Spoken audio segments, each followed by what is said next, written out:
Hey guys, welcome to today's session, medication selection, stimulating stuff. The role of an immunosuppressant for MS is to suppress the activity of the immune system. So the immune system in MS, it gets all jacked up, it's raring to go and wants to attack something, and unfortunately it attacks the myelin around the nerve. The myelin is an insulator on the nerve. For some reason it thinks it's a bug, so to speak.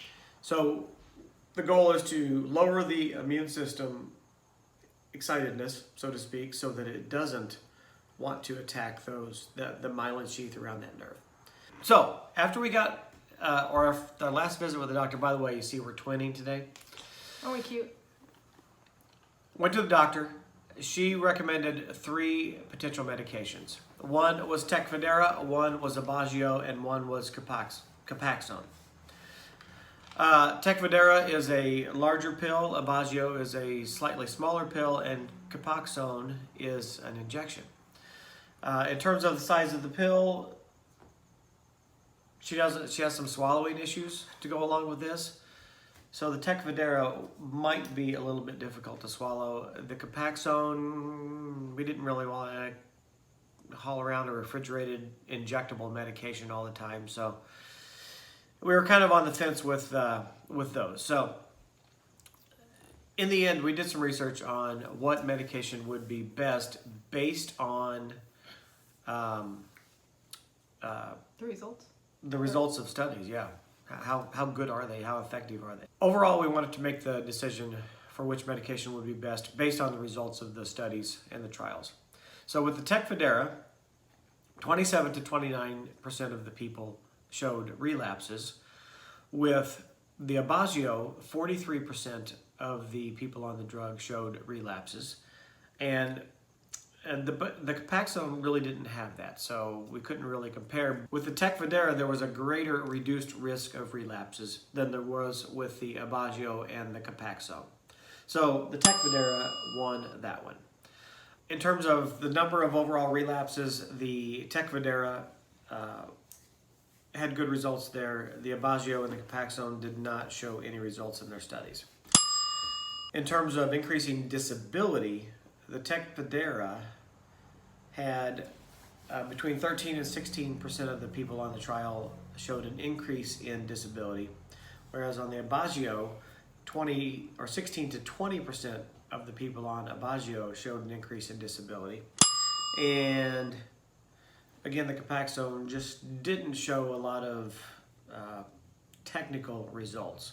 Now we know Copaxone's been around for a long time. A lot of people use it and have great luck with it. The side effects are minimal on the Copaxone. So it's a good drug. Just doesn't have a lot of research that's published that we could find. One thing about the Tecfidera we really liked is that they had done a small study on those who were newly diagnosed and never used an immunosuppressant, such as her. In that study, 21% had relapses, and they were 54% less likely to have a relapse. Anytime you take a drug and you're messing with your immune system, there are going to be some side effects. Common side effects for Tecfidera are flushing, not a toilet, but like of the face, headache, diarrhea, stomach pain, and the big one is PML. Now, in the other videos we talked about the JC virus, which she was negative for, thank goodness, but if you have the JC virus and you take Tecfidera, you can get PML, which I can't remember what that stands for, but it's a fatal brain infection, which right now we're not into that. So we're gonna... Side effects of the Aubagio include headache, diarrhea, nausea, hair thinning, or hair loss, and abnormal liver test results.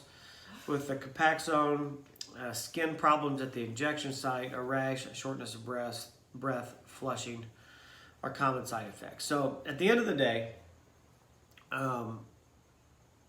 we talked about everything, you know, the swallowing issues, the side effects, the efficacy of the drug, and the winner, at least to start, because what we hear from everybody is take a drug that works for you.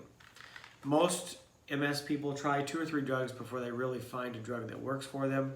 And very often they have to switch drugs to keep the level of therapeutic effectiveness going.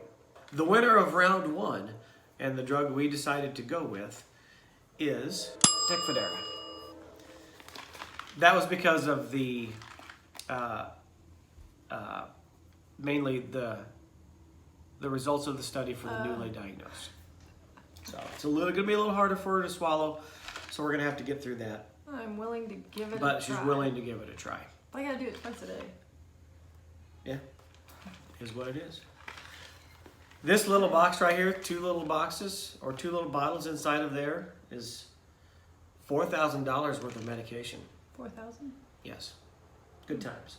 Thank God our insurance is picking up this dose, and there's no copay at this point. So after that, we'll go from there and see what the costs look like. That is it for another episode. Is that anything you want to say? Nope. No. Like my purple shirt? Yeah, mine too. MS Life 22. It's our merch, personal merch. We're not selling it. So that's it for today. If you have any questions, comment below. Be sure to like and subscribe. And next video is going to be what? Exercise, diet? One of those. One of those. Got a couple fun things planned. So that's it. See ya. Have a great day.